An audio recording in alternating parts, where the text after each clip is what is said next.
Hello everyone and welcome back to part 7 of our series, and if you haven't seen the previous part, especially this previous part, part 6, I will link it down below. And as you remember, I talked about two things. I talked about the flexibility of your workflow, having some structure so that when the clients come with changes you can adapt without having to redo everything. And I also talked about or started talking about how I'm using different blank layers combined with healing and cloning tools to get really flexible in terms of cleaning up the image. And then I said I will talk about in the next video, which will be this one, about two other very important things: dodging and burning and painting color. Now those two things with blank layers and cloning and healing, those four things combined, allow me to adjust just about anything inside the image in terms of retouching. And that's what I pretty much use. So I wanted to talk about the other two things I did in the previous videos, which would be, of course, dodging and burning and painting color. So let's get started real quick. Now I have here a different image, but you might recognize the model. It's the same model, same photographer, just a little bit of a different series. The reason I picked this image here is I wanted to show you two things. One is the order of layers, and the second one is I'm going to show you dodging and burning, and I thought that this image has a bit better, it looks better with more physique visible here, so we can maybe sculpt it with light a little bit better and demonstrate a little bit better than in the previous image. But it's the same exact principle. So if you remember, if I go to our previous image, the one we've been working on all the time, I thought you're gonna get bored of it, so I thought, a new image might bring in some freshness. As they say, variety is the spice of life. So as you remember, in the previous one I showed you that I had my multiple raw conversions group, then I had one cleanup and retouching, and then I had color correction. Now of course all of this is something I talked about. Well, here you will see the same thing. This was the original, and then I added the same pretty much three groups, and they look pretty much the same, and I retouched this image. So let me show you before and after. This was the camera version of the image. This is retouched, so just a little bit more punchy, a little bit more color, a little bit more color correction, a little bit more dodging and burning and cleanup, but nothing really drastic, right? And I wasn't going necessarily for that Gucci look. It was more of a separate project. So let me show you real quick. I have raw conversions. In this case it's just one raw conversion, and then I have some cleanup and retouching just like before. I have one for cleanup, just using blank layers like I showed you in the previous video, and then I have some dodging and burning here. So let me show you that real quick. If I zoom in, you'll see what I mean. There were things that I just cleaned using those blank layers, just something that like I did in the previous video. And then I had some dodging and burning, and maybe it will be better if you see it here. There was a bit of a, wherever I see distracting elements in the skin, like darker patches, I typically use dodging and burning. So as you can see here, I just use that to clean up the skin. And the thing about using dodging and burning, unlike anything else, is that we'll typically leave the skin texture below it untouched, while at the same time we are changing the appearance of light, the darker patches and things like that. And then I added on top of that another adjustment with dodging and burning. This time I wanted to make it a bit more pronounced, a little bit more volumetric, give it more punch. And this looks pretty much the same. I think I even reduced the opacity a bit here, and then I painted in some color, which I will show you how I do. And then after that I applied some color correction, just like I always do. Same principle, right? Adjustment layer with mask. So first one was just to kind of change the dynamic in the image. This one was with the mask. As you can see, we have a mask here. Sorry, actually this should go all the way to the down, but there is some problem with rendering here. But as you can see here on the thumbnail, it's a mask that affects the sea and the ocean and the model. And then I have one just for the ocean to give it a little bit more punch, a little bit more color. And finally I had one for the sky to give it a bit more drastic contrast between the sky and the model, because I can't go the other way. There's just a weird sky there. So if I make it brighter, I still get that contrast between the model, who is darker here, and the sky, who is whiter. So once again, overall, before and after.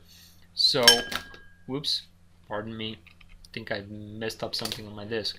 So as you can see, I have followed exactly the same principles, using the same pretty much groups, the same adjustments, and this is how I would continue to retouch images. Now, of course, in the previous one when we worked on, I had the same adjustments pretty much just on a different image, and then in the part 6 of this series, we just did the cleanup, and I kind of finished up the cleanup, but basically, you know, blank layer combined with healing and cloning. Well, sometimes cloning and healing, whether using blank layers or not, is not enough. Sometimes you also need to shape the light and fix the color, tone and color, and that's how we use the other two methods and tools, and that's what I want to show you. That will be, of course, dodging and burning and painting with color. Now, these are just my preference methods. There are various ways to do this, but you know, I want to show you how I do things. Also, by the way, my name is Kronos/Stifter, and welcome to my blog or my YouTube channel, wherever you're watching this. And please subscribe if you like this video and you would like to receive more. Leave some comments.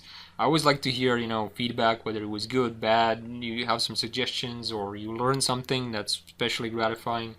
And of course, if you would like to share this, I would appreciate it, so that more people can see this. Helps me make more of these videos. Alright, let's get started.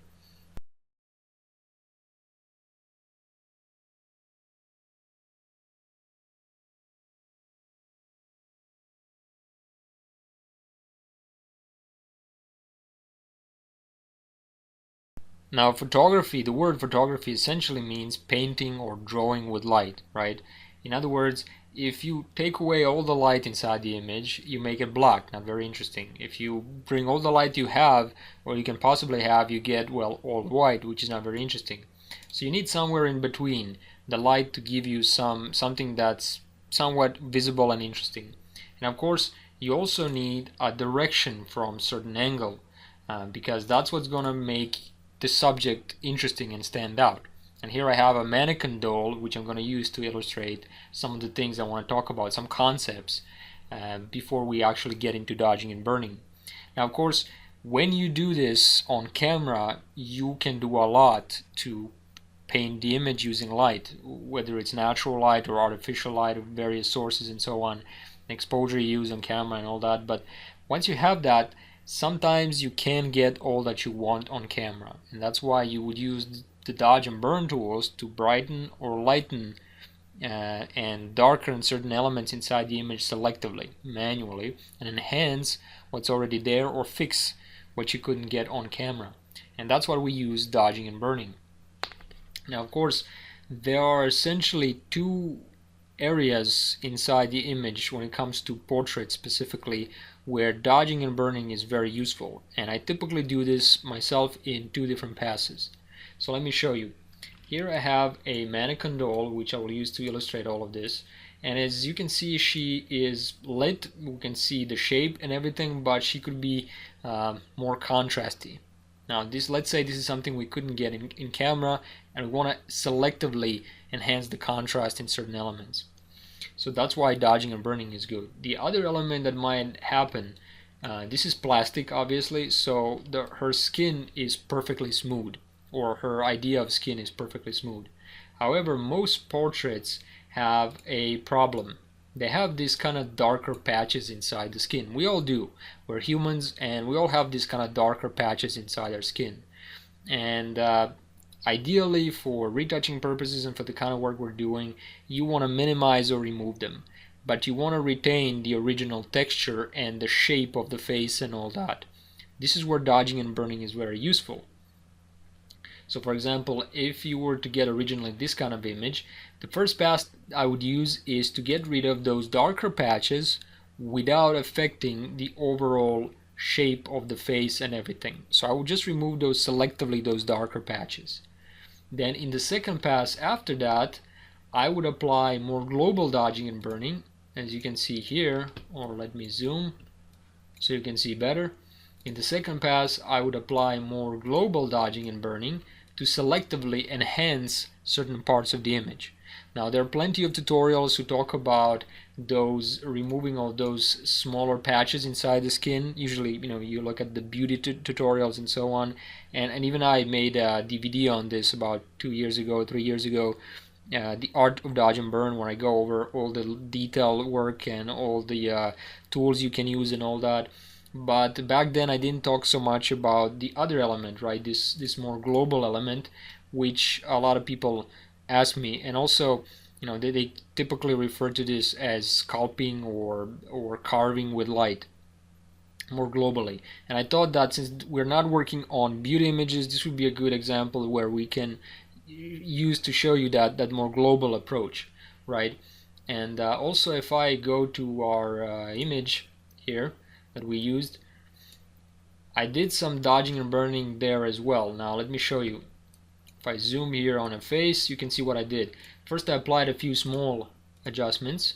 Those will be those darker patches I needed to fix to get that smoother skin without losing the texture. But then on a more global scale, I applied that more global adjustment. Now what I did here is I didn't paint the light where it wasn't. What I did was either fix or enhance the light that was already there.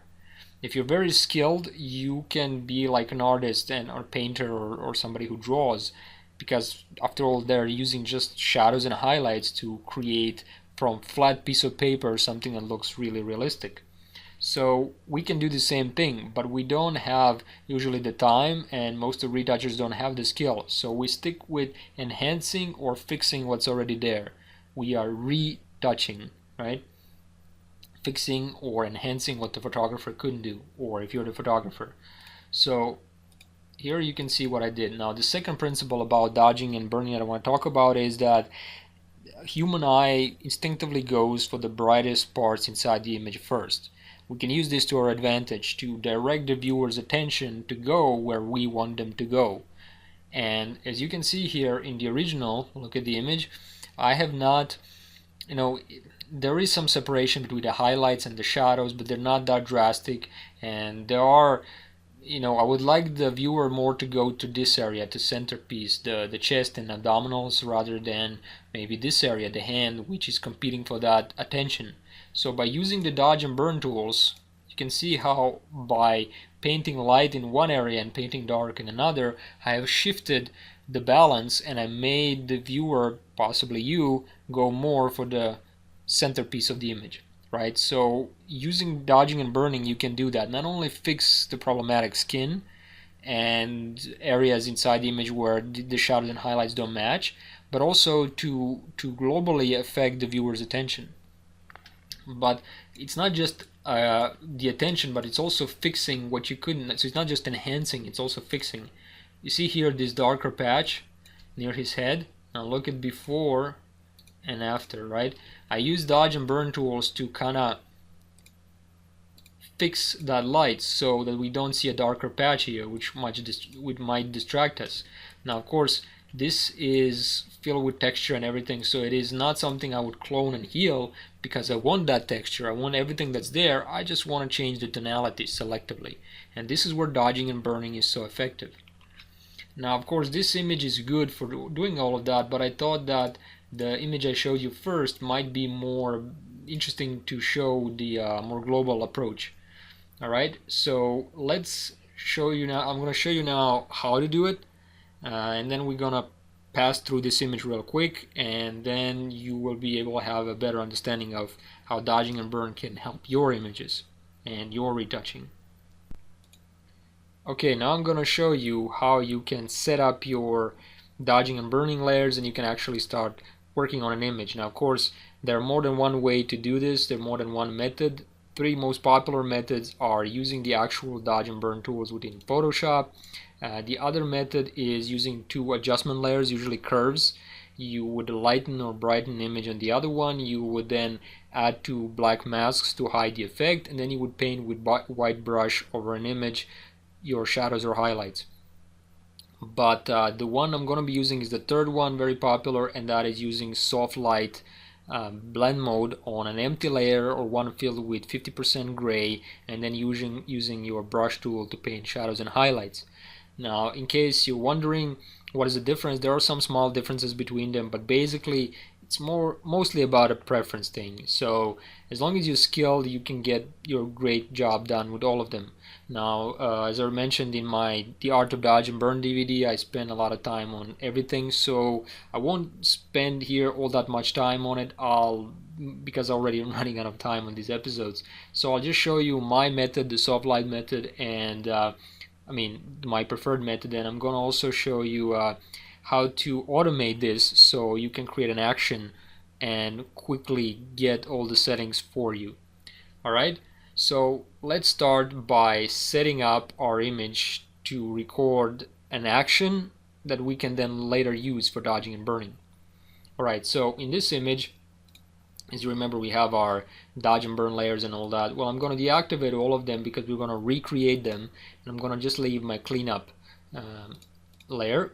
And now we will create a new soft light layer for dodging and burning, but we're also going to record this as an action. The reason is that you can follow along and then you can record just like I am an action, and then you can use it later for automated processing, so you don't have to do these steps all over again. Okay, so first thing that we need to do is we're going to need to choose our settings for our brush. Now this is something that you can't tell an action to record unless you have recorded a preset for your brush. So let's do that first. I'm going to click on my brush tool. For soft light blend mode version of dodging and burning, I use, like I already told you I think in one of the videos, for anything paint like operations I use my pen and tablet, which is pressure sensitive. So for myself I would use opacity to 100% and flow to 3%.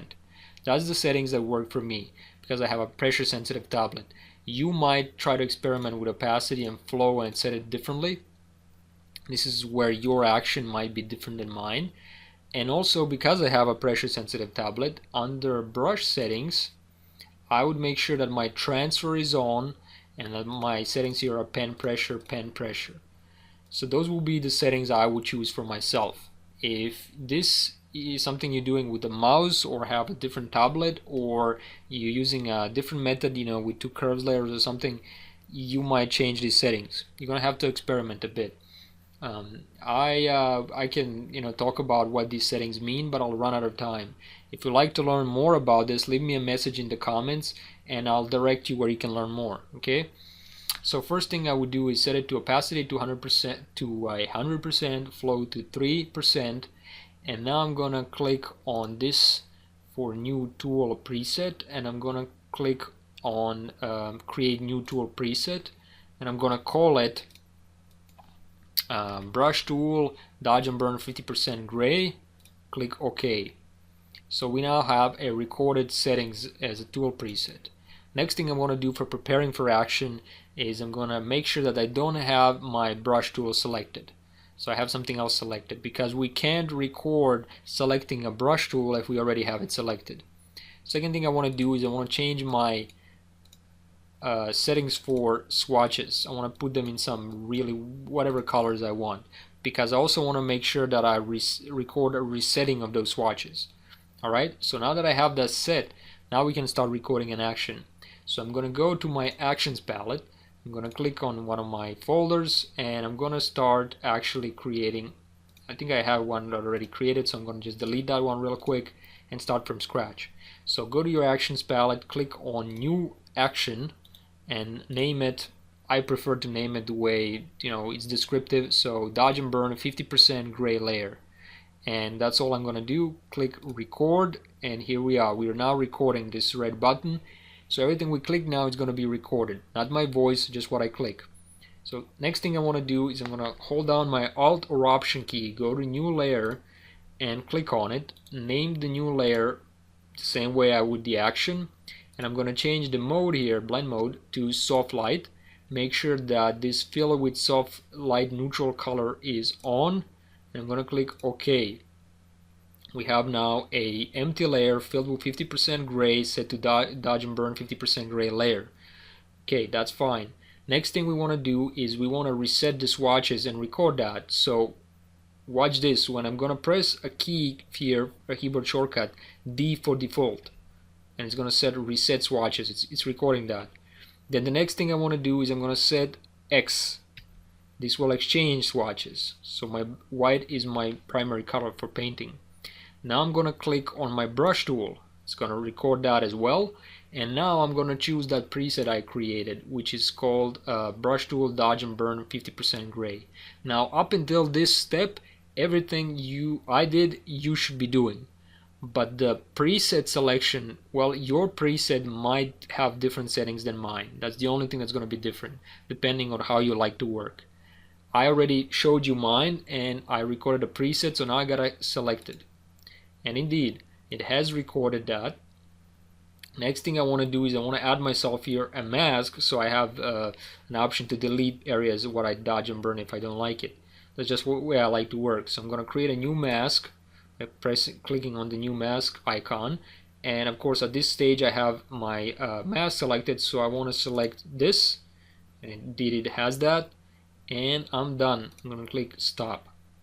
So now I have a dodge and burn layer, which allows me to, it's a soft light layer, but because it's set, it's a 50% gray layer, but because it's set to soft light, none of that 50% gray is visible.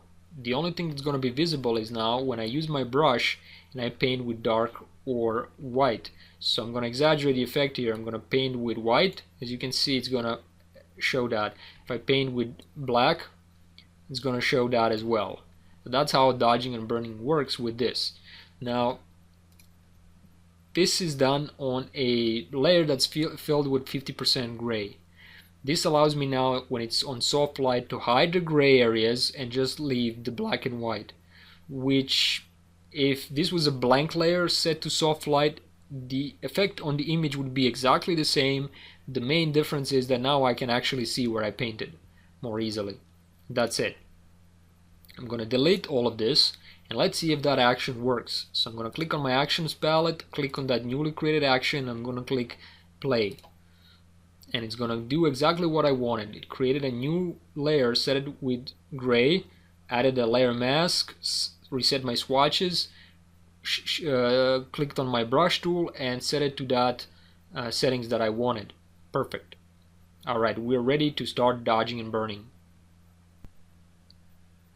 Alright, so I'm running out of time again, but if this is maybe too fast, confusing, or you have any questions, leave that in the comments and I'll try to help you out as much as I can. Or maybe extend this in another episode or something, I don't know, depending on what your requests are. But I just want to start working on this image. Now we have this new layer ready for retouching, for dodging and burning, and we have recorded an action. Alright, so remember from our doll way of showing you things, if you remember, the first thing we wanted to do in the first pass typically would be to remove those darker patches in the skin, while at the same time when we remove them we want to make sure that the overall shape and everything of the face is, or whatever part of the body we're working on, is not changed, right? So that's usually the typical first part. So you just want to remove those darker patches, retain the texture, the small pores and everything below it, and you also want to retain the overall shape of the image. So somewhere in between those nasty filthy things we don't want, we just want to remove those. So if I go back to our image and I zoom to this area, you can see those darker patches, right? They would be in this area. Now removing them would be the same process. If you use the clone or heal tool or something, and let's do that. Let's create a new blank layer. I'm going to create, I don't know, a healing brush here, right? And if I pick an area here and I try to clone out or heal, with certain elements I can get away with, but I'm going to change this too much, right? I'm going to start changing this quite a bit. I'm cloning and healing texture, repeating pattern.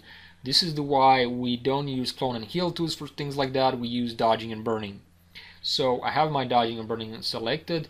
Now if this color and everything in an image is too much and it's distracting, you can create actually a hue saturation or black and white or something like that, a layer that will allow you to take out the color.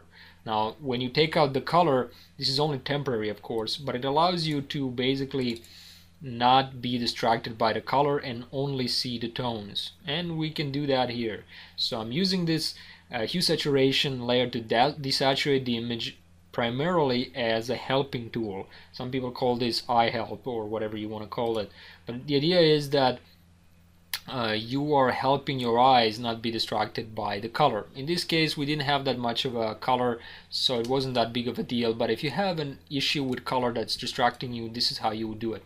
Alright, so we're going to take our dodge and burn tools and we are going to now fix these darker patches. And again, I'm switching to my pen and tablet, and I'm going to just use my white brush here to paint over these areas which are darker. Now remember, I am just removing those darker spots. I am not affecting the overall, or I'm trying not to affect the overall dimension of that part of the body. And because I'm not using dodging and burning clone and heal tools, I'm also retaining the underlying structure, the texture of the skin. And that's why dodging and burning is so helpful, right? This is something that you cannot do in camera, but you can do here, and it will compensate for what you couldn't do in the camera. All I'm doing is I'm using my X key to switch between shadows and black and white brush and paint shadows and highlights. So if I showed you the before and after, you can see that I'm getting rid of those darker patches while at the same time I'm retaining the texture of the skin and overall dimensions, right? So that's how you want to do it. Now I'm just going to give you an overview of this small area here. I'm not going to go through everything because this is a YouTube video and I'm going to run out of time, but I just wanted to guide you through this process in case you've never done it. And it's kind of like a two-way process for me, at least. You know, one would be this, and then the other one would be, like I showed you, affecting more globally this image, which I will show you in a minute. But that operation is something that I wouldn't do on every image, just on images that really need it. And in this case, the image could benefit from it, so I used it. Sometimes I wouldn't. I would just, but this step right here, removing these darker patches, which almost every skin has, every person, this is something that I would do almost always. So as you can see, it's quite fast. We don't have to be super precise here, but enough for us to kind of get the job done. Now there is some vein here, so that's kind of cool to leave out, so I'll leave that if I can, or at least an illusion that it's there. But I'm gonna fix this rest of these areas here, and hopefully this will give you an idea how you can use this dodging and burning method to get better at retouching, to leave more natural looking results. And it's pretty much a straightforward process once you get used to it. It doesn't matter if it's a landscape image or anything, it's always going to be the same. So I'm just gonna do a few more, and let's see. Before and after. Now this vein here, let's see if we can make it leave it without destroying it, leave the shape without destroying it. So we'll see. Okay, let's see. Now I'm going to deactivate my help layer because I don't need that, and let's see. This is nice, but I painted a bit too much here on the light for a vein, so I'm gonna reduce that, painting a little bit of black. And here it is. You see this area here I would like to maybe fix, so I'm just gonna paint a little bit of dark here, a little bit of white on this side, and let's see. Okay, that vein is a bit too much, so what I'll do is here I'm not only enhancing, I'm also kind of using the artistic approach to go beyond that a little bit. Hopefully you won't have to if you don't need to. I mean, not everybody's skilled. I'm not super painter or anything, but here it is. So I've retained all the texture right? The texture itself didn't change, it didn't clone or heal anything, while at the same time I fixed those darker patches and I retained the original muscle structure. But I used a relatively small brush for that. So we want to do a second pass where we, if you remember our model, first one was remove those darker patches, and now we have a much more kind of even texture for the skin. But at the same time, because we use dodge and burn and not clone tools, we didn't clone or heal away any texture original that was underneath all of it. But we also made sure that we just removed darker patches and not the overall structure of the face. As you can see here, right, we have removed those darker patches, but we didn't affect the overall structure of the muscles that much. It's pretty much the same. Okay, the next step will be now to do, I typically do another soft light layer, and then on top of that I apply more global adjustments. So let's do that. Alright, so if you remember, now first pass is done, let's do another pass. And like I showed you in that other image, the mannequin, so the first thing I did was remove those darker patches. Right here I'm illustrating only that, but I haven't affected the overall structure of the face or body or anything. And of course you can do that as well by adding another layer and applying another set of adjustments. So let's do that again. I'm gonna create a new layer for that, because just like working with blank layers I showed you in the previous episodes, I like to keep that flexibility going and not do everything in one setting. I can easily merge or whatever at the end. Now we record an action, so we don't have to do this all over again. I'm going to just click on my action panel and I'm going to click play, and this will create and select everything for me, so you can see how that comes in handy. And if you created an action along with me with your own settings, boom, snap, you're done. So let's see how we can now affect this image more globally. Now, I haven't fixed all the details yet, but if I wanted to, I could work on that as well. We're going to just focus for the illustration purposes on the more detailed parts. So what I'll do is I'll create my, I'll activate my help layer again, because I typically don't like to be distracted with the other set of, with the other, with the color, sorry. And let's grab my brush, but this time I'm gonna pick a little bit bigger brush. Settings all remain the same, just a bigger brush and a new layer. Okay, so I'm gonna do is I'm gonna paint on the highlights that already exist pretty much. So I'm gonna paint a little bit on those shadows and highlights, just trying to make them pop a little bit more. Okay, nothing really too major, because I don't want to change the image to make it look like I applied HDR processing or something like that. I just want to apply some small adjustments, subtle adjustments. I can easily reduce the opacity if I went too far. Now let's see just where I'm going with this. See how I'm fixing that, I mean changing the light, and I'm just kind of you know, painting on already these muscles, nothing super. And this is a good image to illustrate this because he's kind of muscular dude. So let's do that on this image rather than other image, because it's going to be more visible, and this is kind of an illustration purpose. Otherwise I would worked on that image, and I thought, you know, you were seeing it for like I don't know how many episodes now, so why not use another image? The same thing I would do for hair, for hands, right? There is a highlight here on the shoulder, so let's paint with white over that area, and then there is a darker patch, let's paint over that. But then there are again lighter patches here to kind of separate those muscles, right? The shoulder, the bicep here, the tricep, and I can paint over this area if I want to make it a less dramatic transfer, or I mean less dramatic shadows and highlights.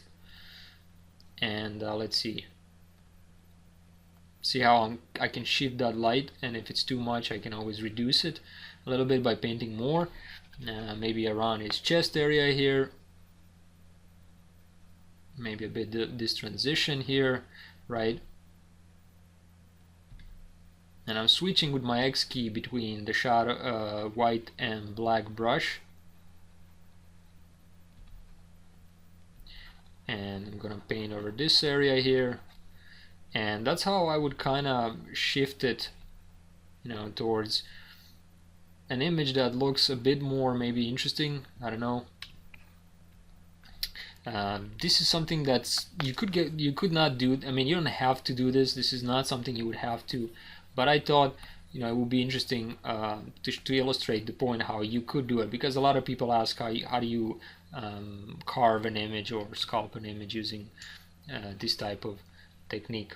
So let's see, before and after, before and after, and I'm gonna deactivate my help layer here because I don't want to be distracted now for full understanding of how the image works. And this is getting maybe a bit too much, so I'm going to reduce my opacity. That's why I like to have it on a new layer, remember? And I'm going to set it to maybe, and this is another trick, right?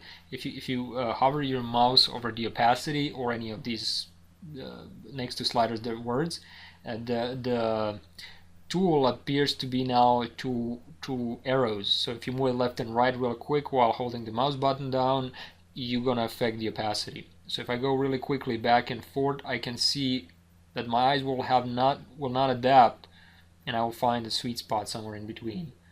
Maybe 53 here. For me, it works. And another thing that you can do, because this is now on its own layer, if I really wanted to, I can go to Filter, Blur, Gaussian blur, and I can actually blur this. And I'm going to reduce the opacity here, I mean the zoom level, so you can see what I'm doing, and I can actually apply a bit of blurring to this, and you can see how the image is starting to shift, right?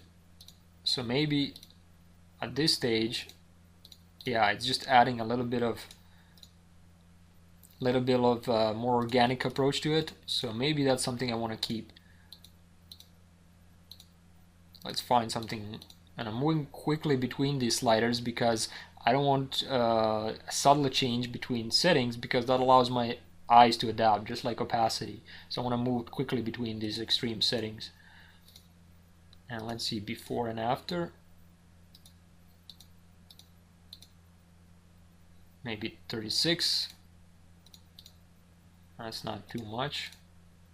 669 or 70, yeah, that's looking better.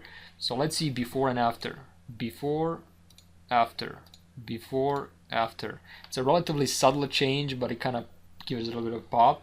Maybe I can add a bit of more opacity here, and you can see how it shifted, right? And if this is too much, I can always reduce it. Now here's where my mask that I added comes in handy, because now I can click on the mask, grab my brush tool and paint with white at 100%, and now I can paint just over this area to, as you can see, so now I have everything affected except that one area where I hit it with a mask. So that's why I like to have a mask. In this case I don't think I need it, so I'm just gonna paint over this area a little bit because I think it's a bit too bright. Remember, our eyes go in the brightest elements first, so what I'll do is I'll paint a little bit of, oops, not on the shadow, on the actual layer, sorry, and I'm gonna paint a little bit here to bring down that highlights, and switching between darks and shadows and highlights.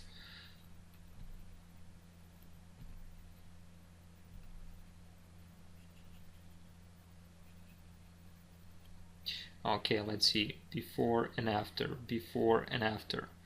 Give it a bit more, in this case, flatter look, but evening out the highlights and shadows. I am still enhancing a little bit his muscles, but I'm also kind of affecting globally the light, so it's not super dark here and super bright here, so it's kind of more evened out, as you can see. And now I could play around with this, but I'm running out of time, but this is how I would do it. Now there is another problem, and that is problem with color.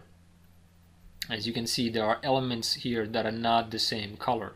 So we're gonna fix that by adding a color layer, and that's the last thing I didn't show you.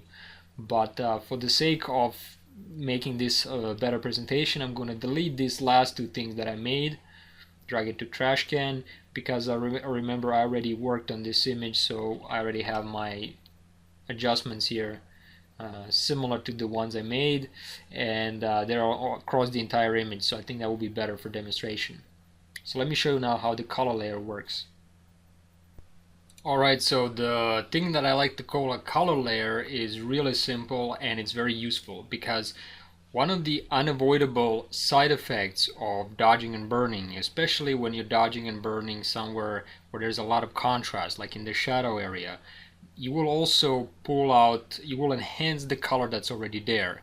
So if you had some, skin color, it might become really saturated in those areas where you dodge and burn, and you need to bring that color under control.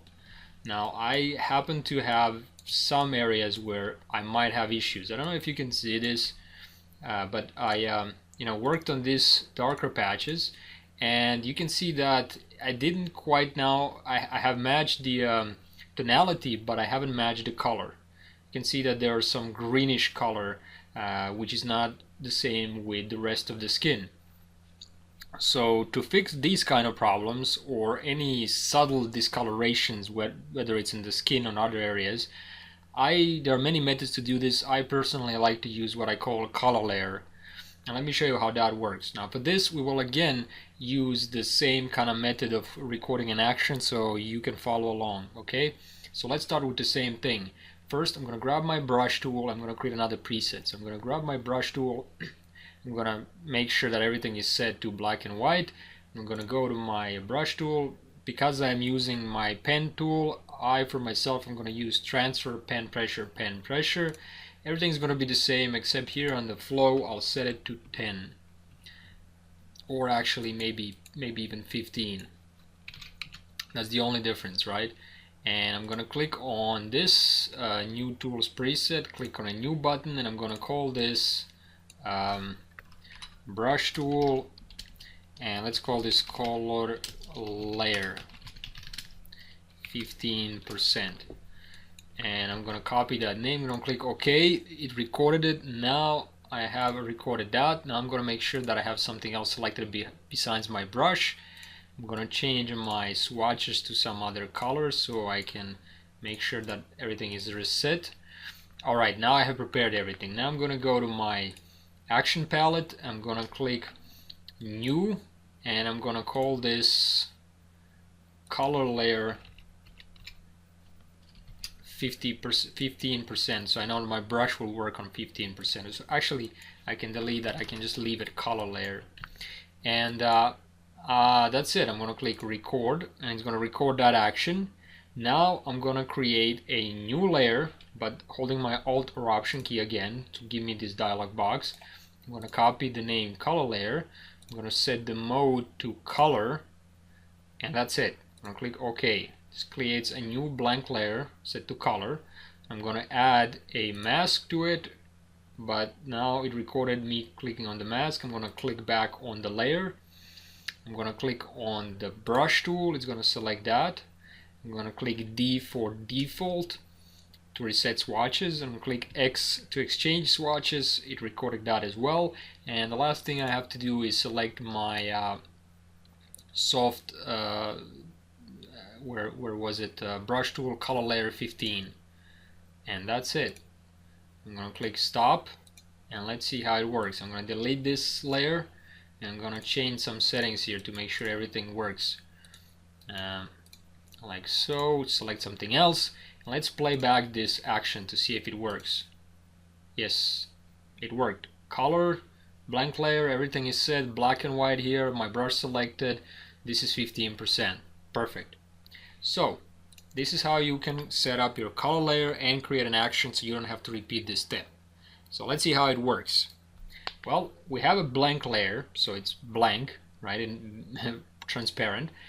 It's set to color blend mode. What this means is that when I paint with my brush on this layer, it's going to affect only the color, not the tonality. But as you remember, the dodge and burn tools mostly affect tonality and somewhat color. But here we only affect the color. So all I have to do now is pick my brush tool, but that's already set up by the action. Now I'm gonna hold down my Alt or Option key. This will temporarily switch my brush tool to an eyedropper. And I'm gonna sample a color next to this greenish area that I want to paint over, right? More reddish. And boom, it has selected it in my color swatch. And now all I have to do, maybe with a little bit smaller brush, all I have to do is paint over this area that I don't want. Now, unfortunately, I don't think I've selected the right color, so I'm going to Control Z undo from that. And instead, I'm going to show you how the tool works. So maybe this wasn't a really good example of how it works. But if I Alt again or Option select this color, and if I paint, but this time let's paint to 100%, so you can see better. You can see that I'm now painting that color over this area, but I'm not affecting anything but the color, right? Or if I paint over his hand here, you will see it even more. So I'm only affecting the color. So you can use this color layer, color brush if you would like, and affect only the color. I'm going to go back and I'm going to go to this area which I want to affect. So I'm going to make sure that it's set to 15% my flow. I think that would be enough. I'm going to select with Alt or Option key again some surrounding color like here. And now I'm going to paint over this area. Like so. Let's see. Before and after. I think I painted a bit, color, but maybe not enough, maybe too much. So if you do this, you can actually change this by Control or Command U, which will bring up hue saturation. And now you can see affect just the color here, right? So if I went too far here, maybe I can make it a bit different color. Play around with these sliders until I find one that matches the surroundings. Now this happens if you miss the right color. You didn't get the right color at the right spot. But if you did, you don't have to do this step. I'm going to click OK. And let's see, before and after. Before and after. You can see how nicely it blended the color. Where it was before greenish, now it's very similar to the rest of the color. And now this is something that you can do if you have issues with color. Maybe there's a area here where there is more yellowish and here is more reddish, so maybe you want to kind of even that out. So what I'll do is I'll click on this area. This will select the color. Again, I'm using my Alt or Option key. Now I'm gonna paint over this area that I like, maybe even a bit around his chest to get that color evened out a bit. Now let me show you. Before and after, before and after. You can see how I evened that more. Now you have to be careful because it's going to affect the highlights and shadows in pretty much the same way. Sometimes it can look a bit unnatural, so with a little practice you'll figure it out what works for you the best. But that's how the color layer works. So it's a supplement to dodging and burning layer, because once you dodge and burn, typically you will have some side effects of changing slightly the color, especially in the shadows. So using the color layer, for me at least, for this soft light method, it works to fix it. Now if you are working with the other methods like to adjustment layers, for example, there are other methods in which you can use to correct for this color problem, but you can also use the color layer method.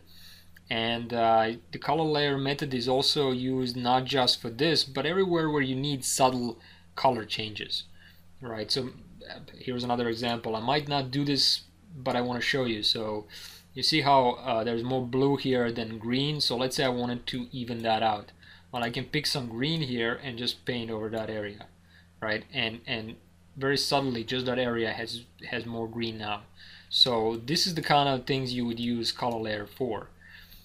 You need to be subtle. If 15 or whatever percent is too much, you can always reduce it. If that is too much in everything that you painted, you can always reduce the opacity here. So again, very much flexible. And because this is now an action that we recorded, let me go to my action palette, And I'm just gonna switch here to button mode.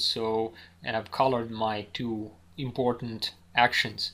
One is for soft light and the other is for color, right? So let's say I wanted to paint with another one, boom, here's a color layer. I want to dodge and burn certain segments separately, boom, here's a dodge and burn layer. And because I'm using those actions there, it's very easy to create these layers and manipulate the image any way you want. So it's very similar to using those blank layers. In fact, combination of blank layers, cloning and healing, dodging and burning, and color layer, those four things combined can change just about anything inside the image. In fact, let me show you. Alright, so you have seen how in the previous episodes I used those blank layers and everything, and now you can see how they can work together with dodge and burn layers as well as the color layer. And if I activate all of everything inside the group, you can see the image before and after, before and after. And just by using those four things combined, I can make the image a lot better. I can clean it up and do all that stuff. And then on top of that, which is something I still have to cover, is boom, color correction, which again I showed you masks, and pretty much it's easy to do with different adjustment layers. But now hopefully you're getting a better sense of how you can use these tools to get better. And if I go back to our own image, right, I'm gonna delete all the new stuff we created because I wanted to show you our adjustments. So in this image, before and after, before and after, just those four things, right? Cleanup, blank layers and cloning and healing, soft light for fixing those black darker patches, then one for overall adjustments. In this case, I think you'll benefit from it. Then whatever color I had problems with, I fixed with color layer that I showed you, and I grouped that all together, and boom, before and after, before and after. And the same thing is done here, right? Cleanup, dodge and burn, color layer, before and after, before and after. So quite simplistically, using those techniques combined, it's a handful of tools really, and just by using them creatively you can fix anything. Now this is just two images, but any image of any kind, anywhere, it's just a bunch of pixels with shadows and highlights and some color. So it shouldn't be intimidating, it's just the same principle. And hopefully now you're getting a better sense of how I'm retouching this, because I wanted to use this image as a vehicle to show you all this different stuff, but with something that to give it structure, to be one image or one project I'm working on, rather than individual techniques devoid from any structure, from any workflow. So hopefully you enjoy this one. It's a bit longer than I hoped, but hope you don't mind. See you in the next one. Oh, by the way, if you have any questions, because it's a lot to cover, and I wanted to explain not just a click here, click there, but also why I did certain things and how I did them. So in order for me to cover all of that in a I don't know, how is this now, 40 minutes video, it is just not enough time.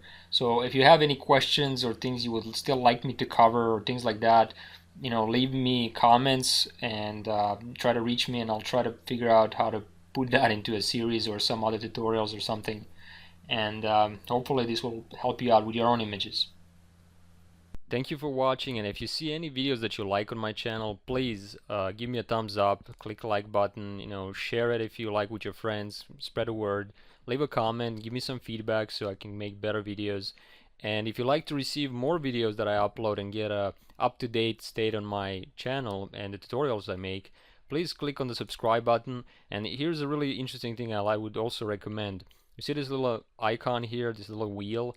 If you click on it, there's an option called send me updates, and you click just save. That way you will get updates to your directly to your inbox in your email, not just on the channel update, and you will never miss a video. Thank you for watching, and see you in the next one.